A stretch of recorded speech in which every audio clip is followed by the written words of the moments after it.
بہت سارے لوگ اس مہینے میں جو ہے بہت ساری بدعتوں کے اندر، بہت سارے گناہوں کے اندر مبتلا ہو جاتے ہیں، اور اس مہینے کی جو حقیقی فضیلت ہے، جو اس مہینے کے اندر حقیقی جو کام ہمیں کرنا چاہیے وہ نہیں کرتے ہیں، بلکہ جو ہے گناہوں کے اندر مبتلا ہوتے ہیں، بدعتوں کے اندر، شرک کے اندر پڑے رہتے ہیں۔ تو ایسے میں ہماری ذمہ داری ہے کہ ہم اس مہینے کی فضیلت کو جانیں، اس میں کیا کرنا ہے ہم اس کو جانیں، اور ان میں جو بدعات ہو رہی ہیں ان سے اپنے آپ کو محفوظ رکھیں۔ ان الحمد للہ نحمده ونستعینه ونستغفره ونؤمن به ونتوکل علیہ ونعوذ باللہ من شرور انفسنا ومن سیئات اعمالنا من يهده الله فلا مضل له ومن يضلله فلا هادي له وأشهد أن لا إله إلا الله وحده لا شريك له وأشهد أن محمدا عبده ورسوله أرسله بالحق بشيرا ونذيرا أما بعد فإن خير الحديث كتاب الله وخير الهدي هدي محمد صلى الله عليه وسلم وشر الأمور محدثاتها وكل محدثة بدعة وكل بدعة ضلالة وكل ضلالة في النار فأعوذ بالله السميع العليم من الشيطان الرجيم بسم الله الرحمن الرحيم يا أيها الذين آمنوا اتقوا الله حق تقاته ولا تموتن إلا وأنتم مسلمون يا أيها الناس اتقوا ربكم الذي خلقكم من نفس واحدة وخلق منها زوجها وبث منهما رجالا كثيرا ونساء واتقوا الله الذي تساءلون به والأرحام إن الله كان عليكم رقيبا يا أيها الذين آمنوا اتقوا الله وقولوا قولا سديدا يصلح لكم أعمالكم ويغفر لكم ذنوبكم ومن يطع الله ورسوله فقد فاز فوزا عظيما قال الله تبارك وتعالى في كلامه المجيد والفرقان الحميد وما خلقت الجن والإنس إلا ليعبدون وقال في موضع آخر تبارك الذي بيده الملك وهو على كل شيء قدير الذي خلق الموت والحياة ليبلوكم أيكم أحسن عملا وهو العزيز الغفور محترم حاضرین، میرے اسلامی بھائیوں، بزرگوں، دوستوں اور میری اسلامی بہنوں، ہر قسم کی بڑائی، بزرگی، برتری یہ اللہ رب العالمین کے لیے لائق اور سزاوار ہے، اور درود و سلام ہو جناب محمد رسول اللہ صلی اللہ علیہ وسلم کی ذات گرامی پر۔ خطبہ مسنونہ کے بعد میں نے قرآن مجید کی 2 مختلف آیات تلاوت کی ہیں۔ ان آیات کی روشنی میں ماہ شعبان سے متعلق کچھ باتیں میں آپ لوگوں کے سامنے رکھنا چاہتا ہوں۔ ہم سب اللہ رب العالمین کے بندے ہیں، اور مقام بندگی سب سے عظیم مرتبہ ہے جس کے ذریعے سے انسان اللہ رب العالمین کا قرب حاصل کر سکتا ہے، اللہ کا تقرب حاصل کر سکتا ہے، اللہ کی رحمت کو حاصل کر سکتا ہے، ایسے کام کر سکتا ہے جس کے ذریعے سے ہمارا رب ہم سے خوش ہو، اور ان کاموں سے بچ سکتا ہے جن سے ہمارا رب ناراض ہوتا ہو۔ اور عبادت کہتے ہی اسے ہیں کہ انسان ایسے کام کرے جس سے ہمارا رب راضی ہو، ہمارا رب خوش ہو، اور ایسے کام نہ کریں جس سے ہمارا رب ناراض ہوتا ہو، ہمارا رب غصہ ہوتا ہو، اپنی نعمتیں ہم سے چھین لیتا ہو، اپنی رحمتیں ہم سے اٹھا لیتا ہو.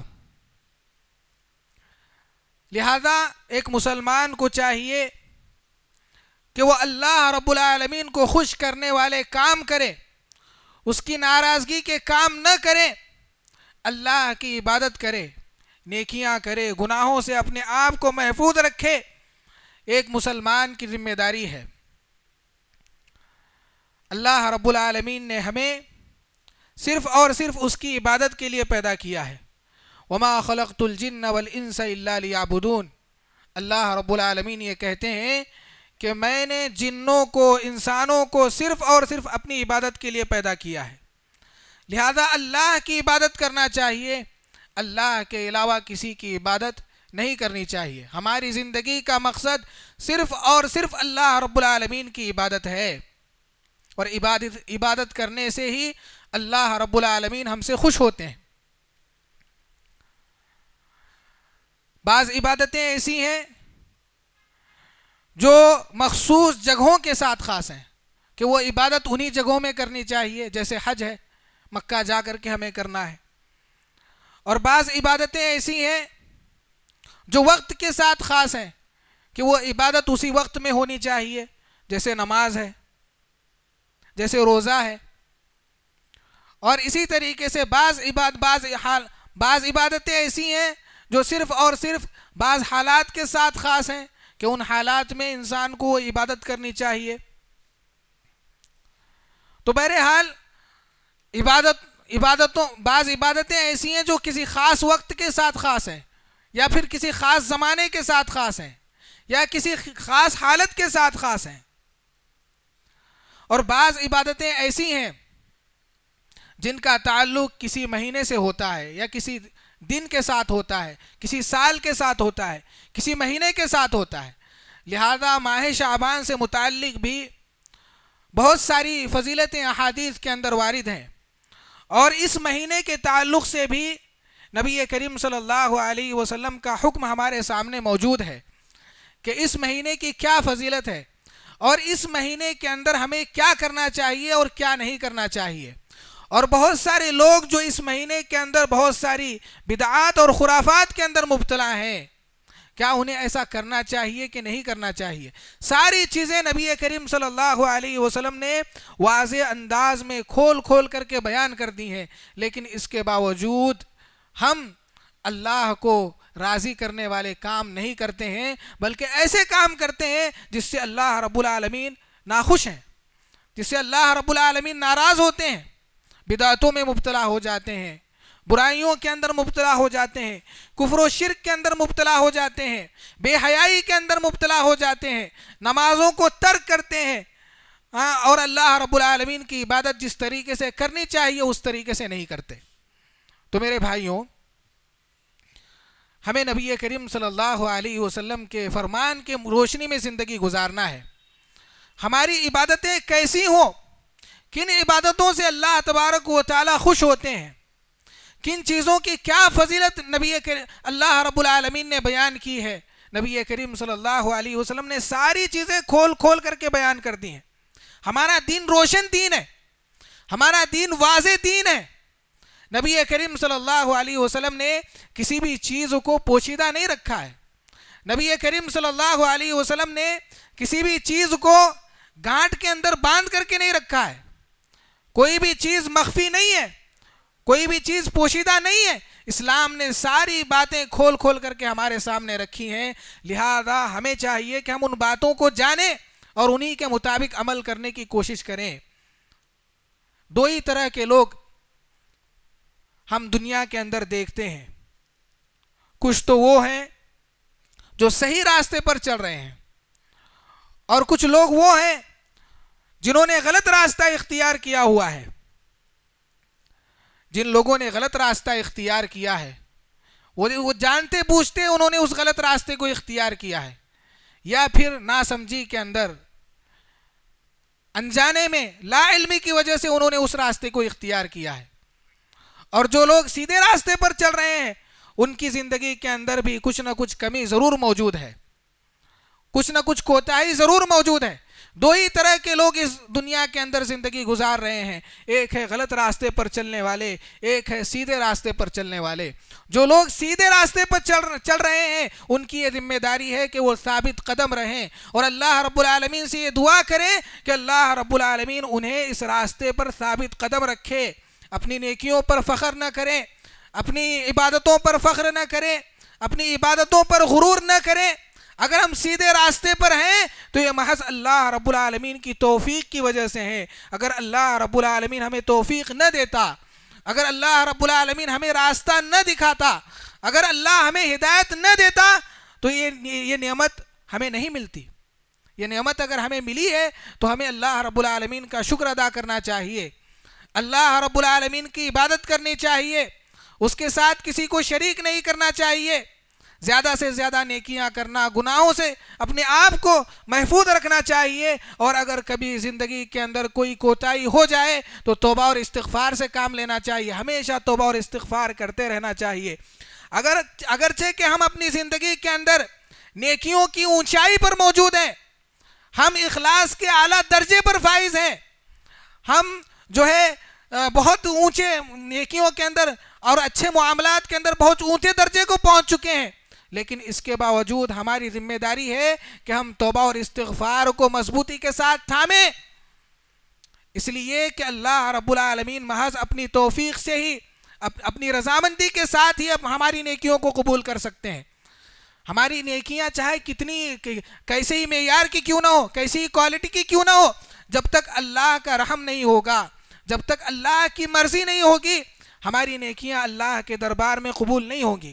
لہذا ہمیں اپنی نیکیوں پر اترانا نہیں ہے، غرور نہیں کرنا ہے، تکبر سے کام نہیں لینا ہے۔ اگر ہم سیدھے راستے پر ہیں تو اللہ کا شکر ادا کرنا ہے اور اس پر ثابت قدم رہنا ہے اور ثابت قدمی کی دعا کرنا ہے۔ میرے بھائیوں، انبیاء کی زندگی کو دیکھیے کہ وہ اونچے اونچے مقام پر فائز تھے، مقام نبوت پر فائز تھے، لیکن اس کے باوجود اللہ سے دعا کرتے، وَجْنُبْنِي وَبَنِيَّ أَن نَّعْبُدَ الْأَصْنَامَ، کہ اللہ تبارک و تعالیٰ تو مجھے اور میری اولاد کو بتوں کی عبادت سے بچا۔ لہذا اللہ نے ہمیں اس کی عبادت کی توفیق دی ہے، سیدھے راستے پر اگر ہمیں رکھا ہے تو یہ جو ہے اللہ رب العالمین کی مرضی ہے، اور یہ اللہ رب العالمین کی خواہش ہے، یہ اللہ رب العالمین کی ہم سے محبت ہے۔ لہذا ہمیں اللہ رب العالمین کا شکر ادا کرنا چاہیے، اور جو لوگ غلط راستے پر ہیں ان کی فکر کرنی چاہیے، ان کی صحبت اختیار نہیں کرنا چاہیے، لیکن ان کی فکر کرنی چاہیے، ان کو نصیحت کرنی چاہیے، ان کو سمجھانا چاہیے، ان کو بتلانا چاہیے کہ تم جس راستے پر جا رہے ہو وہ راستہ غلط ہے، اس راستے پر نہیں چلنا چاہیے، جس راستے پر تم جا رہے ہو اس راستے پر اللہ کا غضب ہے، جس راستے پر تم جا رہے ہو وہ راستہ کانٹوں بھرا راستہ ہے، وہ راستہ مشکل راستہ ہے، وہ راستہ جہنم کا راستہ ہے، اللہ کی ناراضگی کا راستہ ہے، اس راستے پر نہ چلو، ہمیں انہیں سمجھانا چاہیے۔ لہذا میں یہ کہنا چاہتا ہوں کہ اس ماہ سے متعلق بہت ساری غلطیاں لوگ کرتے ہیں، بہت ساری غلطیوں کے اندر لوگ مبتلا ہیں، بہت ساری بدعتوں کے اندر لوگ مبتلا ہیں۔ جب بھی کوئی نیا مہینہ آتا ہے تو عام طور پر لوگ اس مہینے کے اندر بدعتوں کے اندر مبتلا ہو جاتے ہیں، اور ہر سال کوئی نہ کوئی نئی بدعت آتے رہتی ہے۔ یہ ہمارے معاشرے کا حال ہے، لیکن یہ بات بھی یاد رکھیں کہ بدعتوں کی عمر زیادہ لمبی نہیں ہوتی ہے۔ جب بھی کوئی بدعت آتی ہے تو اس کے ساتھ حق بھی آتا ہے، اور حق آ کر کے باطل کو مٹا دیتا ہے، جیسے کہ اللہ رب العالمین قرآن مجید میں فرماتے ہیں قُلْ جَاءَ الْحَقُّ وَزَهَقَ الْبَاطِلُ إِنَّ الْبَاطِلَ كَانَ زَهُوقًا، کہ حق آ کر کے باطل کو مٹا دیتا ہے، اور باطل بنا ہی اس لیے ہے کہ اللہ رب العالمین اس کو مٹا دے، باطل ختم ہونے ہی کے لیے آتا ہے۔ تو معلوم یہ ہوا کہ بہت سارے لوگ اس مہینے میں جو ہے بہت ساری بدعتوں کے اندر، بہت سارے گناہوں کے اندر مبتلا ہو جاتے ہیں، اور اس مہینے کی جو حقیقی فضیلت ہے، جو اس مہینے کے اندر حقیقی جو کام ہمیں کرنا چاہیے وہ نہیں کرتے ہیں، بلکہ جو ہے گناہوں کے اندر مبتلا ہوتے ہیں، بدعتوں کے اندر، شرک کے اندر پڑے رہتے ہیں۔ تو ایسے میں ہماری ذمہ داری ہے کہ ہم اس مہینے کی فضیلت کو جانیں، اس میں کیا کرنا ہے ہم اس کو جانیں، اور ان میں جو بدعات ہو رہی ہیں ان سے اپنے آپ کو محفوظ رکھیں۔ اس مہینے کی صرف اور صرف ایک ہی فضیلت ہے، اس کے علاوہ دوسری کوئی فضیلت نہیں ہے، اور وہ فضیلت یہ ہے کہ ہمارے اعمال اللہ رب العالمین کے دربار میں پیش ہوتے ہیں. نسائی کی روایت ہے، حضرت اسامہ بن زید رضی اللہ تعالیٰ عنہ نے نبی کریم صلی اللہ علیہ وسلم سے پوچھا، اللہ کے نبی صلی اللہ علیہ وسلم، آپ شعبان کے مہینے میں بہت زیادہ روزے رکھتے ہیں، کثرت سے روزے رکھتے ہیں. میں نے کبھی کسی مہینے میں آپ کو اس کثرت کے ساتھ روزے رکھتے ہوئے نہیں دیکھا جس کثرت کے ساتھ آپ شعبان میں روزے رکھتے ہیں. کیا وجہ ہے؟ تو نبی کریم صلی اللہ علیہ وسلم نے فرمایا کہ یہ مہینہ وہ مہینہ ہے کہ اس مہینے کے اندر ہمارے اعمال اللہ رب العالمین کے دربار میں پیش ہوتے ہیں. ہمارے اعمال چار اوقات جو ہے اللہ رب العالمین کے دربار میں پیش ہوتے ہیں. روزانہ صبح اور شام اللہ کے دربار میں ہمارے اعمال پیش ہوتے ہیں. اور اسی طریقے سے پیر اور جمعرات کو ہمارے نام اعمال اللہ کے دربار میں پیش ہوتے ہیں. اور اسی طریقے سے پورے سال بھر میں جو اعمال ہم نے کیے ہیں ان اعمال کا جو ریکارڈ ہوتا ہے وہ ماہ شعبان میں اللہ رب العالمین کے دربار میں پیش کیا جاتا ہے. اور اسی طریقے سے مرنے کے بعد جب ہماری موت ہو جائے گی تو موت کے بعد ہماری جو ساری زندگی کا جو ریکارڈ ہے وہ ریکارڈ اللہ رب العالمین کے دربار میں پیش کیا جائے گا. لہذا ماہ شعبان یہ وہ مہینہ ہے کہ اس مہینے کے اندر ہمارے اعمال اللہ کے دربار میں پیش ہوتے ہیں. اور نبی کریم صلی اللہ علیہ وسلم نے فرمایا، اسی لیے میری یہ خواہش ہے، میں یہ چاہتا ہوں کہ جب میرا عمل اللہ کے دربار میں پیش ہو تو میں روزے سے ہوں. یعنی جب اللہ رب العالمین میرے نام اعمال کو دیکھے تو میرے نام اعمال میں جو آخری نیکی لکھی گئی ہو وہ روزہ ہو. جب اللہ رب العالمین میرے آخری عمل کو دیکھے تو میرا آخری عمل روزہ ہو. اس لیے کہ نبی کریم صلی اللہ علیہ وسلم نے فرمایا، انما الاعمال بالخواتیم، اعمال کا دار و مدار کیا ہے؟ خواتیم پر ہے. اللہ رب العالمین یہ دیکھتے ہیں کہ انسان نے آخری وقت میں کیا عمل کیا ہے. ہم زندگی بھر اچھے تھے لیکن اگر ہمارا آخری جو عمل ہے وہ برا تھا تو ایسا عمل تھا جو اللہ کو پسند نہیں ہے، کفریہ عمل تھا، شرکیہ عمل تھا، بدعتوں میں ہم ملوث تھے، ایسا عمل کرتے کرتے اگر ہماری وفات ہو گئی ہے تو ہم جہنم کے اندر چلے جائیں گے. وہی ایک انسان برا تھا، ساری زندگی اس نے برائیاں کی، لیکن مرنے سے پہلے اس نے اپنے گناہوں سے توبہ کر لیا اور ایک ایسی نیکی کر دی جس نیکی سے اللہ خوش ہو گیا. اللہ تبارک و تعالی خوش ہو گئے، اللہ تبارک و تعالی راضی ہو گئے، اللہ تبارک و تعالی اس سے محبت کرنے لگ گئے. تو میرے بھائیوں، یہ نیکی انسان کو جنت کے اندر لے جانے والی ہے. تو اللہ رب العالمین یہ دیکھتے ہیں کہ انسان کا آخری عمل کیا ہے. انما الاعمال بالخواتیم، ہمارا آخری عمل کیا ہے اور ہمیں معلوم نہیں ہے کہ ہم کب مرنے والے ہیں. لہذا نبی کریم صلی اللہ علیہ وسلم کی یہ خواہش رہتی تھی کہ وہ ہمیشہ اللہ رب العالمین کو راضی کرنے والے کام کریں. اور خصوصیت کے ساتھ ماہ شعبان میں نبی کریم صلی اللہ علیہ وسلم روزے کا اہتمام کرتے تاکہ نبی کریم صلی اللہ علیہ وسلم کا آخری عمل روزہ ہو. یہ نبی کریم صلی اللہ علیہ وسلم کی خواہش تھی. تو بہرحال اس مہینے کی فضیلت صرف اور صرف ایک ہی ہے، اور وہ یہ ہے کہ اس مہینے کے اندر ہمارے نام اعمال اللہ رب العالمین کے دربار میں پیش ہوتے ہیں، ہمارے رب کے دربار میں پیش ہوتے ہیں. لہذا ہماری یہ خواہش ہونی چاہیے کہ جب ہمارا عمل اللہ کے دربار میں پیش ہو تو ہم نیکیاں کر رہے ہوں، ایسا عمل کر رہے ہوں جس سے ہمارا رب ہم سے راضی ہو. اور اسی طریقے سے میرے بھائیوں، اس مہینے کے اندر جو عبادت ہمیں کرنی چاہیے، اس مہینے کی ایک ہی فضیلت ہے. وہ فضیلت کیا ہے؟ کہ ہمارے اعمال اللہ کے دربار میں پیش ہوتے ہیں. اور اس مہینے کی صرف اور صرف ایک ہی عبادت ہے، اور وہ عبادت کیا ہے؟ روزہ. روزے کے علاوہ کوئی عبادت نبی کریم صلی اللہ علیہ وسلم سے ثابت نہیں ہے. نبی کریم صلی اللہ علیہ وسلم اس مہینے کے اندر کثرت کے ساتھ روزہ رکھا کرتے تھے. لہذا ہمیں بھی روزے کا اہتمام کرنا چاہیے. اس مہینے کے کسی بھی دن ہم روزہ رہ سکتے ہیں. ماہ شعبان کی پہلی تاریخ سے لے کر کے آخری تاریخ تک ہم جب روزہ رہنا چاہے روزہ رہ سکتے ہیں. نبی کریم صلی اللہ علیہ وسلم کثرت کے ساتھ روزہ رہتے تھے. لہذا اس عبادت کے ساتھ ہمیں محبت ہونی چاہیے. کیوں محبت ہونی چاہیے؟ اس لیے محبت ہونی چاہیے کیونکہ روزہ ایک ایسی عبادت ہے جو دیگر نیکیوں کو کھینچ کر کے لاتی ہے, اور روزے کی وجہ سے حقیقی تقوی انسان کی زندگی کے اندر آتا ہے. اسی لیے آپ دیکھیں گے رمضان کے جو روزے فرض کیے گئے ہیں, اس کے تعلق سے اللہ رب العالمین یہ بیان کرتے ہیں کہ ہم نے تم پر روزے اس لیے فرض کیے ہیں تاکہ تمہارے اندر اللہ کا تقوی پیدا ہو. تو معلوم یہ ہوا کہ روزہ ایک ایسی عبادت ہے کہ جب انسان یہ عبادت کرتا ہے تو اس کے اندر نیکیوں کا شوق پیدا ہوتا ہے. جب وہ فرض نماز ادا کرتا ہے تو فرض نماز کو اچھے انداز میں ادا کرنے کی کوشش کرتا ہے, بہتر انداز میں ادا کرنے کی کوشش کرتا ہے. عام دنوں میں جس طریقے سے وہ نماز ادا کرتا ہے اس طریقے سے نہیں کرتا, بلکہ خشوع کے ساتھ, خضوع کے ساتھ, اللہ کے ڈر کے ساتھ فرض نمازوں کو ادا کرنے کی کوشش کرتا ہے.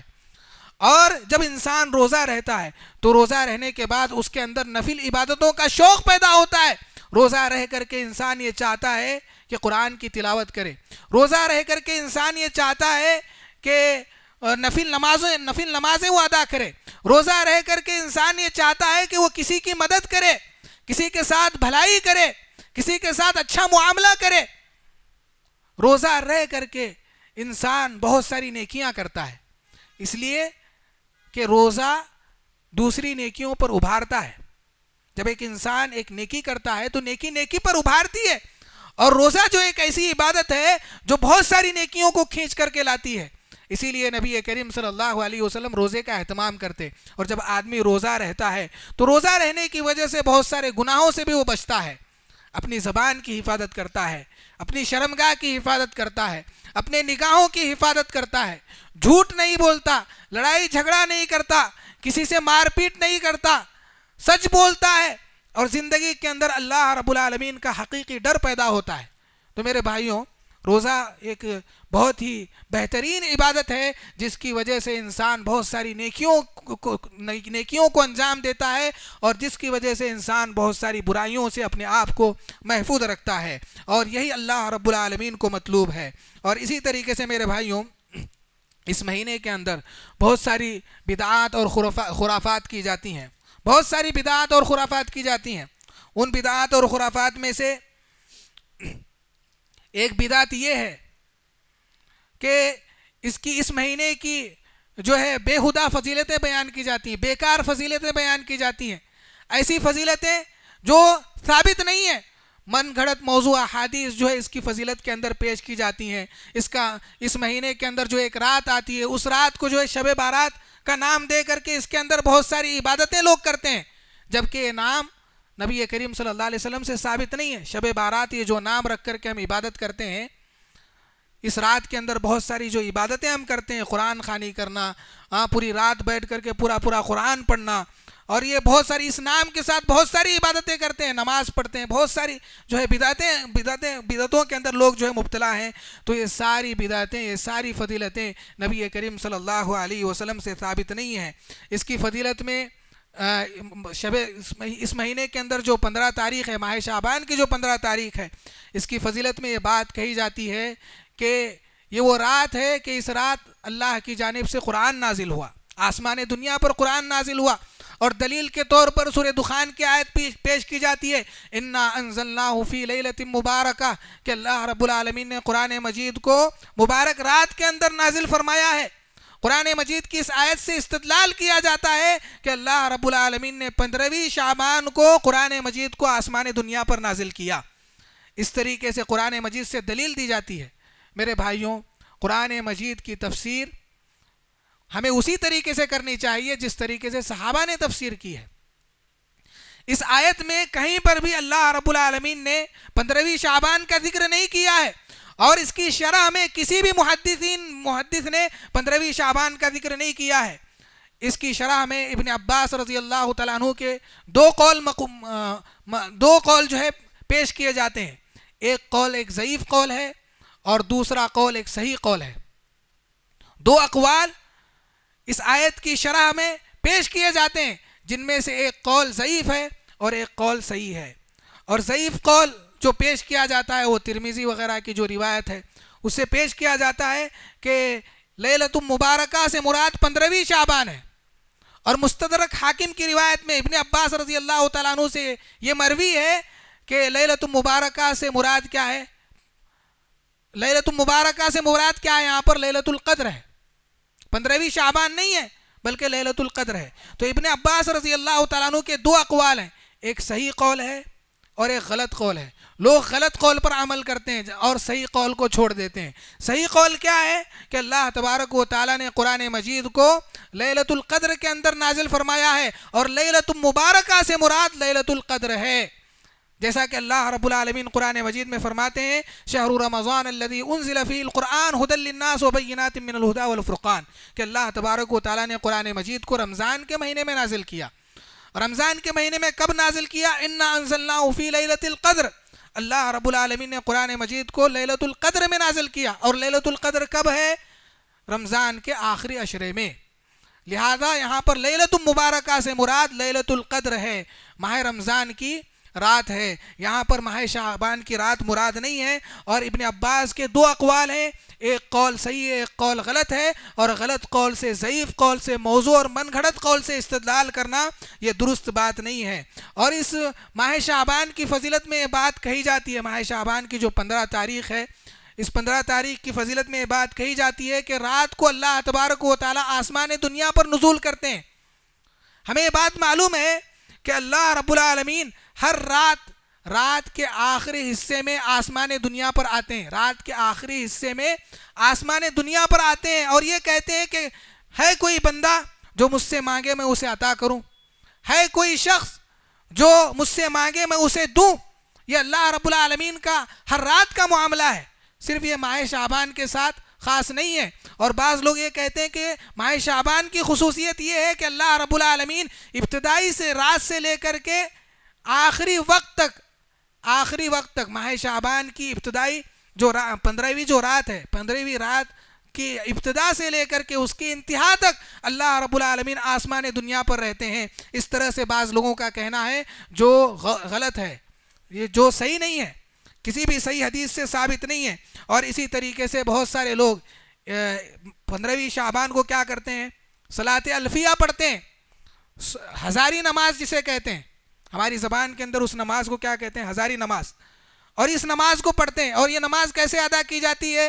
100 رکعتیں پڑھتے ہیں، اور ہر رکعت کے اندر 10 مرتبہ قل هو اللہ احد پڑھتے ہیں، سورہ اخلاص پڑھتے ہیں، 10 مرتبہ قل هو اللہ احد پڑھتے ہیں، اور اس طرح سے 100 رکعتیں جو ہے پڑھی جاتی ہیں۔ تو یہ نماز بھی نبی کریم صلی اللہ علیہ وسلم سے ثابت نہیں ہے۔ اور اسی طریقے سے دن میں روزہ رہنے کا اہتمام کرتے ہیں۔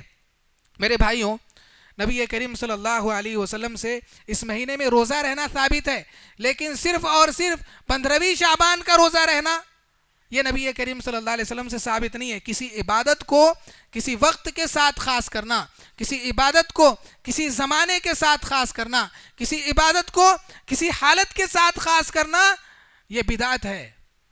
دلیل کے بغیر ہمیں ایسا نہیں کرنا چاہیے۔ اگر ہم ایسا کر رہے ہیں تو یہ ہمارے لیے وبال جان ہے۔ اللہ رب العالمین کل قیامت کے دن ہمیں اس کے بارے میں پوچھیں گے، اللہ رب العالمین ہماری گرفت کریں گے۔ لہذا اللہ سے ڈرنا چاہیے، کسی بھی عبادت کو کسی وقت کے ساتھ، کسی زمانے کے ساتھ، کسی حالت کے ساتھ اپنی مرضی سے، اپنی خواہش سے خاص نہیں کرنا چاہیے، بلکہ جو عبادتیں اللہ کے نبی صلی اللہ علیہ وسلم سے ثابت ہیں، جو اللہ نے بیان کی ہیں، ان عبادتوں کو کرنے کی کوشش کرنی چاہیے۔ لہذا روزہ آپ ماہ شعبان کے کسی بھی دن رکھ سکتے ہیں، اور روزہ رکھنے کے لیے 15ویں شعبان کے دن کو مختص کرنا یہ نبی کریم صلی اللہ علیہ وسلم سے ثابت نہیں ہے۔ اور اسی طریقے سے 15ویں شعبان کے متعلق یہ عقیدہ رکھا جاتا ہے کہ روحیں جو ہے روحیں دنیا کے اندر واپس آتی ہیں، اور جب ان کے لیے کھانا پیش کیا جاتا ہے، جب ان کے لیے روزی روٹی پیش کی جاتی ہے تو اس کو کھاتے ہیں۔ میرے بھائیوں، جس کو اللہ رب العالمین جنت میں رکھے اور جنت کے کھانوں کا مزہ جو چکھ لے، کیا وہ دنیا کے کھانے کے لیے دنیا میں واپس آئے گا؟ کیا اللہ تبارک و تعالیٰ اس کو دنیا کا مزہ چکھنے کے لیے واپس بھیج دیں گے؟ اور اسی طریقے سے ایک آدمی جہنمی ہے، جہنم میں جو ہے وہ سزا بھگت رہا ہے، اپنے اعمال کی جو ہے سزا وہ پا رہا ہے، اللہ رب العالمین اس سے ناراض ہے، اس پر غصہ ہو رہے ہیں، جہنم کے اندر وہ جل رہا ہے۔ کیا ایسا شخص دنیا کے اندر واپس آ سکتا ہے؟ کیا فرشتے اسے چھوڑ دیں گے کہ جاؤ جا کر کے دنیا میں کھانا پینا کھا کر کے آؤ، مزے کر کے آؤ؟ تو میرے بھائیوں، یہ ساری چیزیں جو ہے نا، یہ غیر اسلامی رسومات ہیں، یہ غیر اسلامی عقائد ہیں جو آج ہمارے مسلمانوں کے درمیان بھی پائے جا رہے ہیں۔ تو ان غیر اسلامی عقائد سے اپنے آپ کو محفوظ رکھنا ہے، اپنے آپ کو بچانا ہے۔ تو یہ روحیں مرنے کے بعد واپس نہیں آتی ہیں۔ حضرت عبداللہ بن جابر رضی اللہ تعالیٰ عنہ، جب ان کے والد کا انتقال ہوا، تو جب ان کی والد کی شہادت ہوئی، تو شہادت کے بعد اللہ رب العالمین نے ان سے خطاب کیا، اور خطاب کر کے کہا کہ تمہاری کیا خواہش ہے، تم کیا چاہتے ہو؟ تو انہوں نے کہا کہ میں یہ چاہتا ہوں کہ مجھے دنیا کے اندر واپس بھیج دیا جائے اور میں شہادت کے درجے کو دوبارہ حاصل کروں، شہادت کی جو لذت ہے، اس کی جو نعمتیں ہیں، اس کی جو فضیلت ہے، میں اس کو دوبارہ حاصل کروں۔ تو اللہ رب العالمین نے کہا کہ تم نے ایسی خواہش کی ہے جس خواہش کو میں پورا نہیں کر سکتا، اس لیے کہ اللہ رب العالمین نے جو تقدیر لکھ دی ہے وہ مکمل ہو چکی ہے، اور اللہ رب العالمین کا فیصلہ مکمل ہو چکا ہے۔ مرنے کے بعد دوبارہ کوئی شخص اس دنیا کے اندر آ نہیں سکتا۔ اور اسی طریقے سے ترمذی کی ایک روایت میں ہے کہ علیل میں روحیں جمع ہوتی ہیں، اور جمع ہو کر کے وہ آپس میں گفتگو کرتی ہیں۔ اتنے میں ایک نئی روح جب ان کے درمیان آتی ہے تو اس کے سلسلے میں کہنے لگتے ہیں کہ یہ نئی روح کا کیا معاملہ ہے، یہ کون ہے؟ اور اس سے گفتگو کرتے ہوئے وہ پوچھتی ہیں کہ ہم نے تمہارے ماں باپ، تمہارے باپ دادا کا کیا حال ہے؟ تمہارے جو باپ تھے، تمہارے جو چچا تھے، تمہارے جو بھائی تھے، جن کو تم دنیا کے اندر چھوڑ کر کے آئے ہو، ان کا کیا حال ہے؟ وہ اپنے رشتہ داروں کے متعلق، اس کے رشتہ داروں کے متعلق اس سے پوچھتی ہیں، آپس میں گفتگو کرتی ہیں۔ تو وہ روح، جو نئی روح آئی ہوئی ہوتی ہے، وہ کہتی ہے کہ جس کے بارے میں تم مجھ سے پوچھ رہے ہو، جس کے متعلق تم مجھ سے سوال کر رہے ہو، اس کا انتقال تو مجھ سے پہلے ہو گیا ہے، کیا وہ تمہارے درمیان موجود نہیں ہے؟ تو سارے کے ساری روحیں کہتی ہیں کہ وہ ہمارے درمیان موجود نہیں ہے۔ اس کا مطلب یہ ہے کہ اللہ رب العالمین نے ان کا ٹھکانہ کسی اور جگہ پر رکھا ہے، کیونکہ انہوں نے برا عمل کیا تھا، لہذا وہ برے لوگوں کے ساتھ موجود ہیں، ان کی روحیں بری روحوں کے ساتھ موجود ہیں۔ تو کہنے کا مطلب یہ ہے، استدلال کا مطلب یہ ہے کہ جب کوئی انسان مر جاتا ہے تو اس کی روح دوبارہ اس دنیا کے اندر واپس نہیں آتی ہے، بلکہ ہماری روح اللہ رب العالمین کے پاس چلی گئی۔ اب اسے اللہ رب العالمین کے پاس اپنا حساب و کتاب دینا ہے، یا تو اس کا ٹھکانہ جنت ہے یا پھر اس کا ٹھکانہ جہنم ہے۔ اب وہ دوبارہ ہمارے درمیان واپس آنے والی نہیں ہے، لہذا ہماری جب روح اللہ کے پاس جاتی ہے تو دنیا میں واپس نہیں آتی ہے۔ تو اس طرح سے عقیدہ رکھنا، اور اسی طریقے سے اس ماہ کی جو 15ویں رات ہے، اس ماہ کی 15ویں رات کو جو ہے قبروں کو جا کر کے ان کی زیارت کرنا، نئے کپڑے پہننا، میٹھے حلوائی کھانا، میٹھے بنانا، حلوہ کھانا، اور یہ کہنا کہ نبی کریم صلی اللہ علیہ وسلم کی جو دعات ہے وہ اس 15ویں شعبان کے دن شہید ہو گئے تھے، اس لیے ہم میٹھا کھا رہے ہیں، اس لیے ہم حلوہ کھا رہے ہیں۔ تو میرے بھائیوں، یہ ساری چیزیں جو ہے نا خرافات ہیں، یہ ساری چیزیں موضوع ہیں، من گھڑت ہیں، ان پر عمل نہیں کرنا چاہیے۔ اللہ رب العالمین سے دعا ہے کہ اللہ رب العالمین ہم تمام کو ایسے کام کرنے والا بنائے جس سے وہ راضی ہوتا ہے، اور اللہ رب العالمین ہمیں ایسے کاموں سے محفوظ رکھے جس سے وہ ناراض ہوتا ہے۔ اللہ رب العالمین اس ماہ کی صحیح فضیلت کو سمجھتے ہوئے اس ماہ میں صحیح عبادت کرنے کی توفیق عنایت فرمائے، اور اسی طریقے سے عبادت کرنے کی توفیق عنایت فرمائے جس طریقے سے صحابہ کیا کرتے تھے، جس طریقے سے نبی کریم صلی اللہ علیہ وسلم نے عبادت کی ہے۔ اور اللہ رب العالمین سے دعا ہے کہ اللہ رب العالمین ہمارا خاتمہ ایمان پر فرمائے، جب ہماری موت ہو تو کلمہ شہادت کے ساتھ ہو، جب ہماری موت ہو تو صحیح عقیدے پر ہو۔ سبحان ربک رب العزت عما یصفون وسلام علی المرسلین والحمد للہ رب العالمین۔